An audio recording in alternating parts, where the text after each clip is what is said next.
Bueno, muy buenos días para todos. Primero que todo, profesor, quiero excusarme por lo que no pude exponer ahorita. Ya veo que tuve problemas de conexión, pero pues voy a hacerle mi presentación en vivo.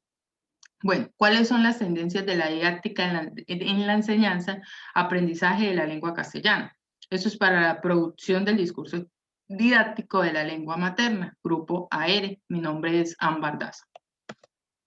Bueno, esto para continuar, voy a hacer una introducción, que no es más que decir que esto es hacer una reflexión sobre la enseñanza de la didáctica de la lengua castellana, partiendo de qué? Del origen del concepto de la misma, es decir, qué es didáctica, y la construcción de una disciplina, que es la didáctica de la lengua castellana, partiendo también y entendiendo sus tendencias.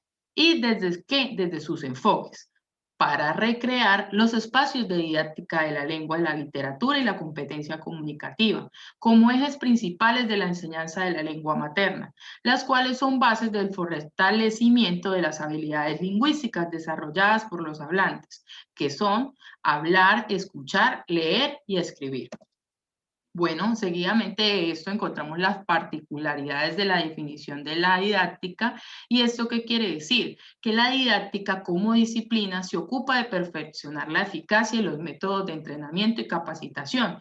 Este concepto se dio por Wolf-Rafft en 1571 a 1635, pero entre 1612 y 1618 se fundamenta como un conjunto de reglas que se redactó o se especifica o va en la linealidad precisamente del proceso de la enseñanza. Esto dicho por Gallego Vadillo en 1995.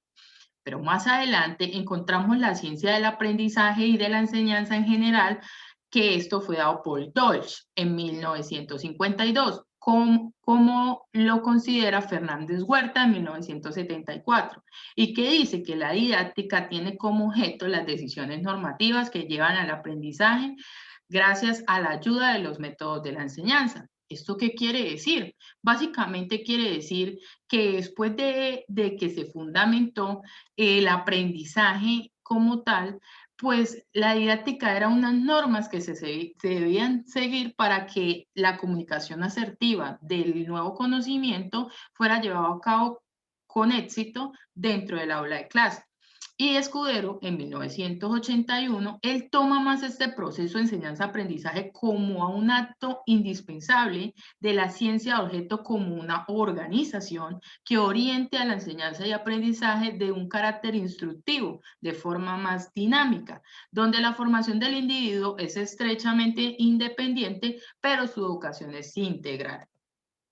Más adelante, cuando encontramos los enfoques utilizados de la enseñanza de la lengua castellana, tenemos que el objetivo primario de la didáctica no es solamente impartir un conocimiento, es como disciplina la construcción y recrear conocimientos que sirvan como base para el desarrollo de la competencia comunicativa, que le permita al estudiante y al docente desde su práctica reflexionar y aportar cómo pueden mejorar esos hablantes, esa capacidad de entablar una conversación de forma asertiva con los demás dentro del ámbito comunicativo. Y aquí empezamos con un enfoque tradicional gramatical, que es cómo vamos a aprender esas normas y preceptos de carácter gramatical, y esto se da a través de un modelo estructuralista, en donde las clases se convierten en una forma de analizar los diferentes sintagmas o oraciones, y la mayor importancia se da a la lengua hablada y a la escrita.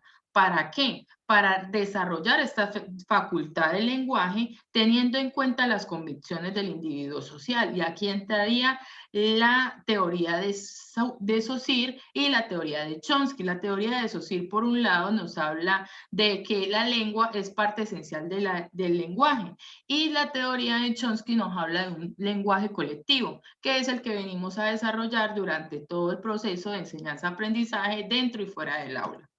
Más adelante encontramos que Mendoza en el 2003 dice que se considera como un área central en los procesos comunicativos, literarios, pedagógicos y psicológicos, que en un sentido trata de una ciencia como tal que involucre los procesos integrales para fortalecer las habilidades comunicativas.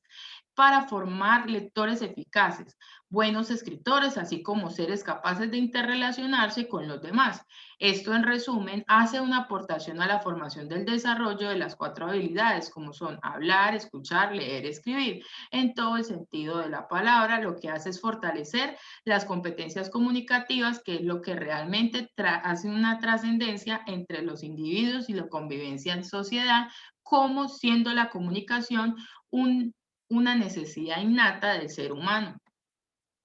¿Esto qué nos quiere decir? Que la didáctica de la lengua es una de las denominadas didácticas específicas, ya que se trata de la aplicación de las normas didácticas generales en el campo concreto de cada disciplina o materia de estudio, entendiendo así que hay una para cada área.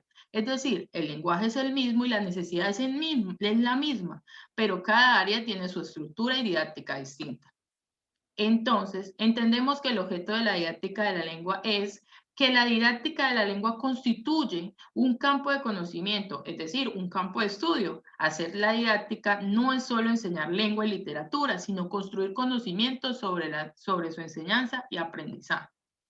Entonces, el objeto de estudio de la didáctica de la lengua y la literatura se puede condensar en un sistema didáctico, y este sistema empieza desde la tradición de la enseñanza de la lengua, que partió de la necesidad social de enseñar a leer y a escribir, que fue un motivo que se hizo para surgir la institución escolar. Esto fue desde Aristóteles, o sea, desde la filosofía, pero más adelante se fundamenta en el siglo XX a partir de las diferentes corrientes agrupadas que fundamentan la enseñanza de la lengua en continuidad a sus características y a sus habilidades a desarrollar.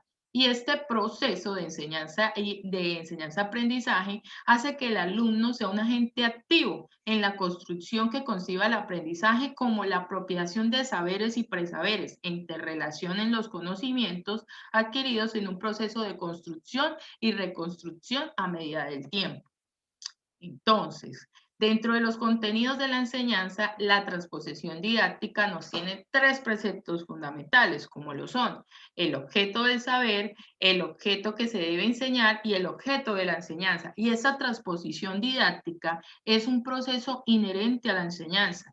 Es decir, va en una dirección de contenidos científicos escolares que se apropian desde la siguiente manera: a partir del conocimiento práctico, es decir, lo que se desarrolla en el aula de clase, y el concepto de hacer extensivos los intercambios de divulgación de los saberes, es decir, cuando se trabaja en colectivo para formar los saberes, y esa transformación del presaber desde nuestros propios conceptos al ser llevados a la práctica.